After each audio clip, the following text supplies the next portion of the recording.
ഭാഷയിൽ നൈപുണ്യശേഷി വികസന കോഴ്സുകളുമായി യുവ സംരംഭകർ.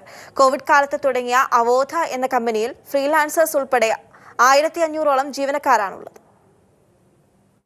കോവിഡ് കാലത്തെ ഫലപ്രദമായി ഉപയോഗിച്ച് തന്റെ ആശയത്തെ വിജയകരമായി സംരംഭമാക്കി മാറ്റുകയാണ് ജോസഫ് ഇ ജോർജ് എന്ന 23-കാരൻ. കോവിഡ് കാലത്ത് വിദ്യാർത്ഥികൾ ക്ലാസ്സിൽ നേരിട്ടെത്തിയുള്ള പഠനം മുടങ്ങിയപ്പോൾ പകരം എന്തെന്ന ചിന്തയാണ് അവോധ എന്ന നൈപുണ്യശേഷി വികസന സംരംഭം. ഡിജിറ്റൽ മാർക്കറ്റിംഗ്, എത്തിക്കൽ hacking, medical coding, share trading തുടങ്ങിയ 14 കോഴ്സുകളാണ് അവോധയുടെ സേവനങ്ങൾ. കാക്കനാട് ഇൻഫോ പാർക്ക് ആസ്ഥാനമായി പ്രവർത്തിക്കുന്ന കമ്പനിയുടെ തുടക്കം കഴിഞ്ഞ ജൂൺ മാസത്തിലാണ്.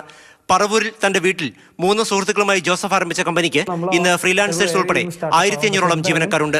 മാതൃഭാഷയിൽ അല്ലെങ്കിൽ പല പല ലാംഗ്വേജസ് വെർണാക്കുലറിൽ പഠിപ്പിക്കുന്ന സ്ഥാപനങ്ങൾ വരുവാണെങ്കിൽ, ഗ്ലോബൽ ബ്രാൻഡ്സ് ആവുകയാണെങ്കിൽ, ഗ്ലോബലി ലീഡിംഗ് ബ്രാൻഡ്സ് ആവുകയാണെങ്കിൽ അത് ഇന്ത്യയിൽ നിന്ന് വരുന്ന ബിലീഫുണ്ട്. ആ ബ്രാൻഡ് മാക്സിമം അവോധയാക്കാൻ വേണ്ടിയാണ് ഞാനും ഞങ്ങളിവിടെ എല്ലാവരും ഹാർഡ് വർക്ക് ചെയ്യുന്നത്. നിലവിൽ മലയാളത്തിലും തമിഴിലും ചിട്ടപ്പെടുത്തിയ വിദഗ്ധ പരിശീലന ക്ലാസുകളാണ് അവോധയെ വ്യത്യസ്തമാക്കുന്നത്. 6 മാസത്തെ പരിശീലന കാലയളവ് പൂർത്തിയാക്കി ജോലി നേടിയതിനു ശേഷം കോഴ്സ് ഫീ പൂർണ്ണമായും നൽകിയാൽ മതി എന്ന വാഗ്ദാനവും അവോധ നൽകുന്നു.